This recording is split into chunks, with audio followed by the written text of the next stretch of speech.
Oke, selamat pagi adik-adik. Nah, selamat berjumpa kembali dengan saya.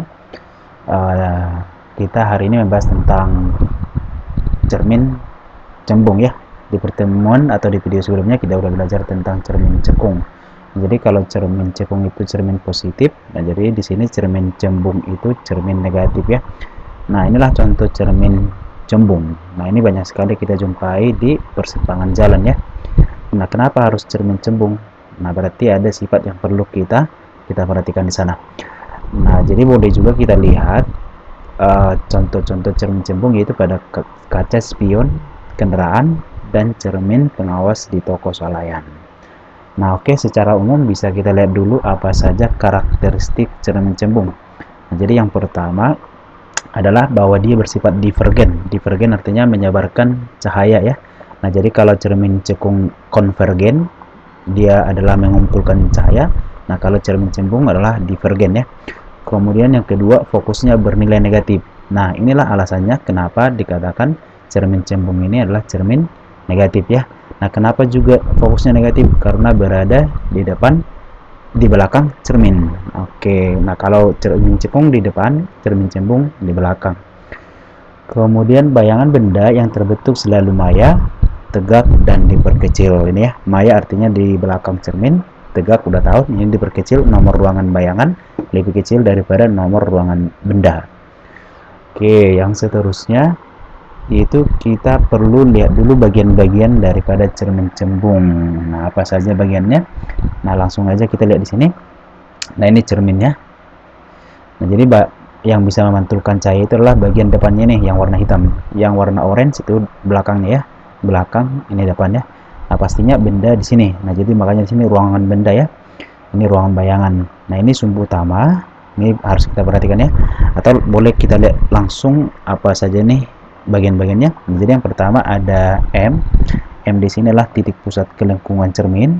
Nah, kenapa dikatakan titik pusat kelengkungan cermin? Karena memang ini cermin ini sebenarnya bagian dari sebuah lingkaran. Nah, jadi sebenarnya kalau kita luruskan terus inilah jadi lingkaran ya, yang titik pusatnya di M. Oke. Nah, sedangkan O itulah titik pusat bidang cermin. Ini ya, udah jelas di sini atau vertex. Kemudian F adalah titik fokus cermin. Ini titik fokus. Nah, dan OM di sini ini ke sini adalah atau sama dengan R. Ini OM sama dengan R itu adalah jari-jari kelengkungan ya. Karena tadi ini adalah lingkaran, jadi jaraknya ini ke sini merupakan jari-jari ya. Kemudian OF ini adalah F sendiri, jarak daripada titik fokus ke cermin. Oke, nah dan perpanjangan OM. Nah, kalau seandainya OM-nya kita perpanjang ini maksudnya diperpanjang terus atau diperpanjang juga ke sini bisa. Nah, itu termasuk tetap jadi sumbu utama cermin.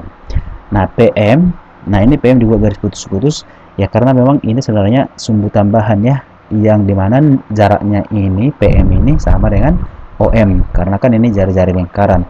Yang pasti kalau jari-jari lingkaran, kalau kita tarik dari titik pusatnya ke semua sisi-sisi lingkaran pasti jaraknya sama. Nah, jadi boleh saja kita katakan ini sumbu utama juga ya. Cuman di sini karena posisinya harus datar, gak mungkin miring. Nah, jadi yang kita katakan sumbu utama adalah yang OM-nya. Oke. Nah, kemudian ada di sini ruangan benda sama ruang bayangan. Nah, itu juga bisa kita nomori seperti ini. Nah, jadi kalau di cermin cekung ada penomoran, di cermin cembung juga ada ya penomorannya. Nah, jadi nomor 1 dimulai dari belakang cermin. Nah, ini kan belakang cermin tadi di sini. Kemudian nomor 2, nomor 3 ya. Nomor 1 itu di antara cermin dan titik fokus. Yang kedua di antara titik fokus dan jari-jari kelengkungan, dan ruangan ketiga adalah di sebelah kanan dari jari-jari kelengkungan. Oke, ruangan 4 di sini ya. Oke, itulah untuk nomornya. Nah, jadi seterusnya yaitu bagaimana dengan sinar-sinar istimewa pada cermin cembung. Nah, sinar-sinar ini nanti kita gunakan untuk menentukan letak bayangan suatu benda yang berada di depan cermin cembung. Nah, jadi kita harus pakai sinar-sinar istimewa ini. Oke, langsung saja apa saja sinar-sinarnya. Yang pertama, itu sinar yang datang menuju pusat kelengkungan akan dipantulkan kembali. Nah, jadi di sini menuju pusat kelengkungan akan dipantulkan kembali. Nah, kira-kira seperti apa gambarnya? Oke, nah ini kita lihat nih. Ini tadi cerminnya. Nah, kalau ada sinar, ini tadi ruangan benda, sinar ada datang menuju pusat kelengkungan, ini seolah-olah dituju ke sini. Nah, maka langsung dipantulkan kembali ya, sejajar atau segaris dengan sinar datang tadi. Oke. Kemudian yang kedua, sinar yang datang sejajar sumbu utama akan dipantulkan seolah-olah dari titik fokus. Ini ada kata seolah-olah ya. Nah, kira-kira seperti ini gambarnya. Nah, kalau nanti sinarnya ini sejajar dengan sumbu utama, ini sejajar ya dengan ini, maka nanti akan dipantulkan seolah-olah dari titik fokusnya nih, seolah dari sini ya. Nah, makanya seolah-olah dari sini lurus segaris terus. Nah, inilah sinar pantulnya.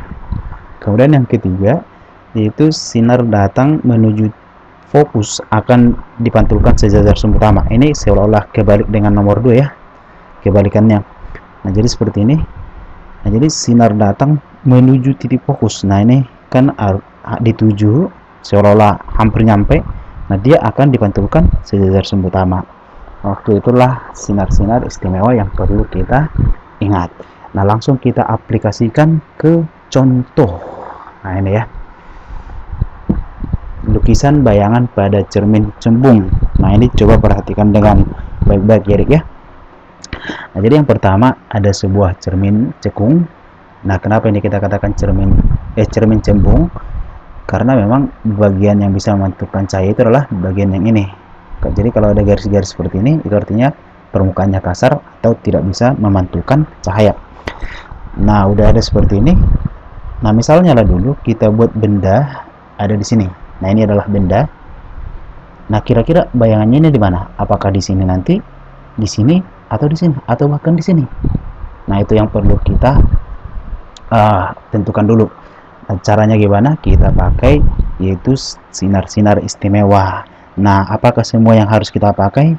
Nggak harus semua, nggak harus tiga-tiganya. Kita cukup memakai 2 saja ya. Boleh nanti sinar istimewa yang pertama dengan yang kedua, atau yang pertama dengan yang ketiga, atau nanti yang kedua dan yang ketiga. Jadi terserah kita. Nah, kalau misalnya di sini kita gunakan dulu sinar istimewa yang pertama dan yang kedua, nah maka nanti hasilnya kira-kira seperti ini. Nah, ini untuk sinar istimewa yang kedua dulu kita pakai. Nah, jadi kalau sinarnya nanti datang sejajar dengan sumbu utama, nah jadi ini akan dipantulkan nanti seolah-olah dari sini. Nah, jadi gambarnya nanti seperti ini. Oke. Nah, jadi ini sinar datangnya, sinar pantulnya ini. Itu sinar istimewa yang pertama dulu ya. Nah, sekarang kita buat yang kedua. Kalau misalnya kita buat seperti ini, sinar datang yang menuju titik pusat ini, sebenarnya seperti ini menuju ini. Nah, kira-kira dia akan menuju ini. Nah, jadi dia akan menghasilkan bayangan atau sinar pantul yang segaris dengan ini. Nah, jadi gambarnya nanti seperti ini. Oke, nah jadi akan dipantulkan seperti ini. Nah, jadi di sini ada titik potong dari sinar pantul. Nah, di sini titik potongnya. Nah, maka disinilah benda sekarang. Oke, inilah bayangannya ya. Oke, nah jadi ini benda, ini bayangan. Jadi bayangan berada di belakang cermin. Nah, apa yang bisa kita peroleh dari sini? Yang pertama, benda berada di ruang 4, di depan cermin, pasti. Kemudian yang kedua, sifat bayangan maya. Nah, kenapa maya? Karena dia berada di belakang cermin. Kemudian diperkecil. Kenapa diperkecil? Karena nomor ruang bayangan, ini nomor ruangannya ini 1, sedangkan nomor ruangan benda 4 ya. Jadi dia diperkecil, atau bisa kita lihat nih, ini kan tinggi banget, ini udah lebih rendah ya. Kemudian tegak. Nah, jadi dia tegak ya, sama-sama ke atas, sama-sama ke atas, bukan terbalik. Misalnya kalau dia terbalik nanti jadi ke sini, arah panah ke bawah, itu maksudnya. Kemudian bayangan berada di ruang 1. Oke, karena ini di ruang 4, maka dia di ruang 1. Nah, kenapa seperti itu? Karena memang ada syaratnya, yaitu nomor ruang benda ditambah nomor ruang bayangan itu harus selalu 5. Oke, makanya kalau bendanya di 4, pasti bayangannya di 1.